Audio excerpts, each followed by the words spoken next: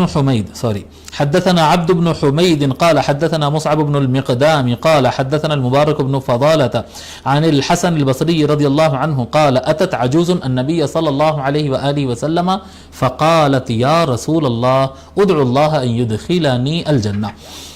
حضرت حسن بصری رضی اللہ تعالیٰ روایت فرماتے ہیں کہ نبی اکرم صلی اللہ علیہ وآلہ وسلم کے پاس ایک بوڑھی عورت آئی. حضرت حسن بصری رضی اللہ تعالیٰ عنہ صحابی ہے کیا؟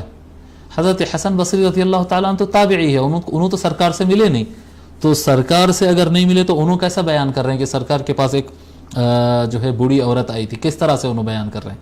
جی حضرت اس کو حدیث مرسل کہتے ہیں. حدیث مرسل کہ ایک راوی اپنے استاد کو چھوڑ کر اوپر کے استاد سے بیان کر دے. اب حضور صلی اللہ علیہ وآلہ وسلم سے یہ بیان کر رہے ہیں، بیچ کے راوی نہیں ہے، اور حضرت حسن بصری رضی اللہ تعالیٰ عنہ بیان کر رہے ہیں. تو بیچ میں راوی کون ہے؟ حضرت حسن بصری رضی اللہ تعالیٰ عنہ جو ہے بہت زیادہ اس طرح سے روایت کرتے کہ سرکار نے فرمایا. لوگ ان سے سوال کرے کہ اے امام حسن بصری رضی اللہ تعالیٰ عنہ، آپ ایسا کیوں کرتے کہ ڈائریکٹ سرکار نے فرمایا کہتے؟ آپ بہت کم ہی کوئی راوی کا نام لیتے، بیچ میں صحابی کا نام جو ہے بہت کم ہی لیتے، اکثر آپ صحابی کا نام نہیں لیتے. تو آپ حسن بصری رضی اللہ تعالیٰ عنہ فرماتے ہیں کہ میں جو علم حاصل کیا وہ تو مولا علی سے حاصل کیا، جو علم میرے پاس ہے وہ مولا علی سے علم حاصل کیا، اور میں اس دور میں رہتا ہوں، یہ بنو امیہ کا دور تھا نا، بنو امیہ کا دور.